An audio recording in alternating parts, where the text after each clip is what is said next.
you can't tune in to God's voice while you're also listening to the noise of the world. It's like trying to tune into two radio stations at the same time.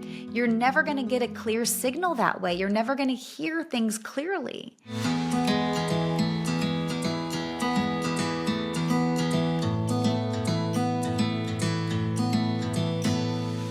So have you ever noticed numbers or words or even patterns that just keep showing up, and then you wonder, is this just a coincidence or is God trying to get my attention? Well, that has been happening a lot to me, and it's numbers in particular that have been pulling at me from everywhere. And recently, while I was on a walk, I saw the numbers 9669 on a mailbox, and it pulled at me so strongly that I stopped and I said, Lord, what are you trying to show me with this? What are you trying to teach me? And the answer that came to me was, we are all alike. We might look different, but at the core, we are the same. The Bible says Jesus is the same yesterday, today, and forever. Well, we're a part of that too. We were created in his image, and his spirit is in all of us. And on the surface, life makes us look different.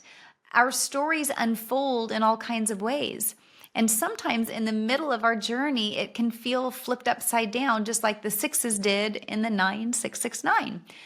But at the core, we are the same, and we are connected, and we are just reflections of each other, and ultimately reflections of God. And I remember that I was told that if you liked math, you probably didn't like English, or vice versa. But those were actually two of my favorite subjects.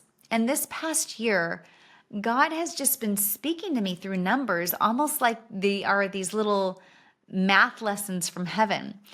Now, I don't claim to understand all of it because honestly, I would love for somebody to help me make sense of all that I feel has been downloaded to me.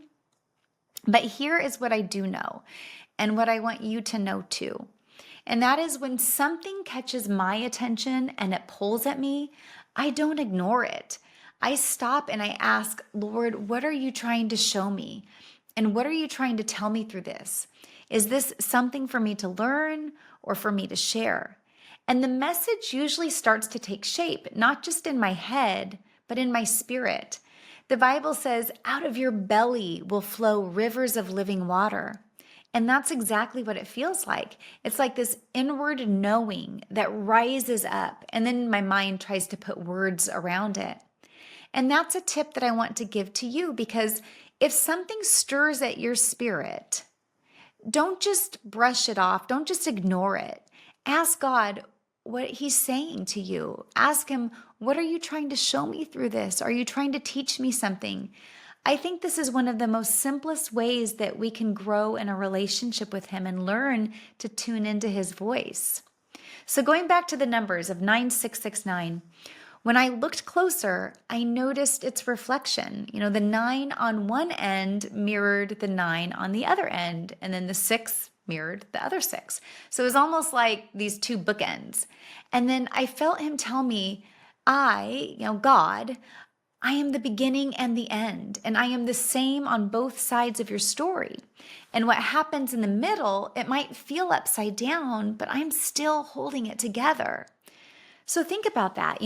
Our lives get messy sometimes in the middle, but that messy or upside down middle is actually framed and held by God.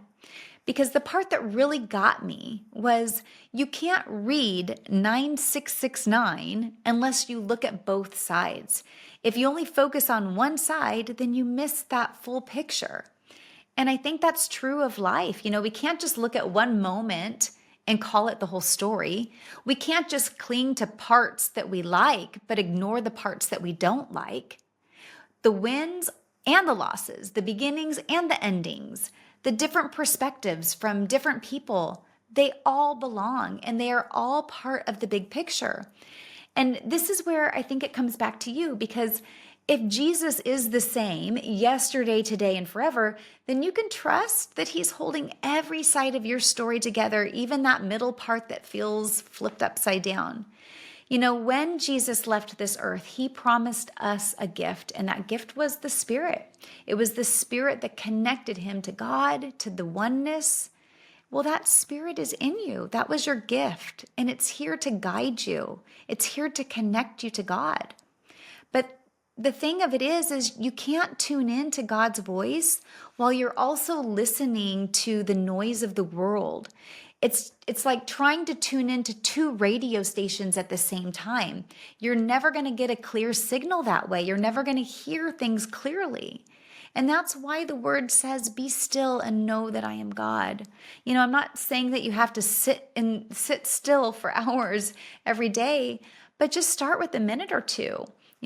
Turn off the other voices and the noise and the distractions and the notifications and pay attention to those little nudges like the numbers or those impressions that kind of stir at you, because those are lessons straight from him. He's trying to talk to you. So now every day when I walk by that 9669 mailbox, I don't just see numbers.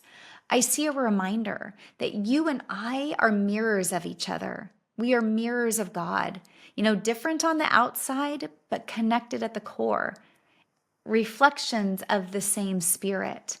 And when we slow down and tune in, we can start to recognize that oneness in all of us, the Spirit in me that's connected to the Spirit in you.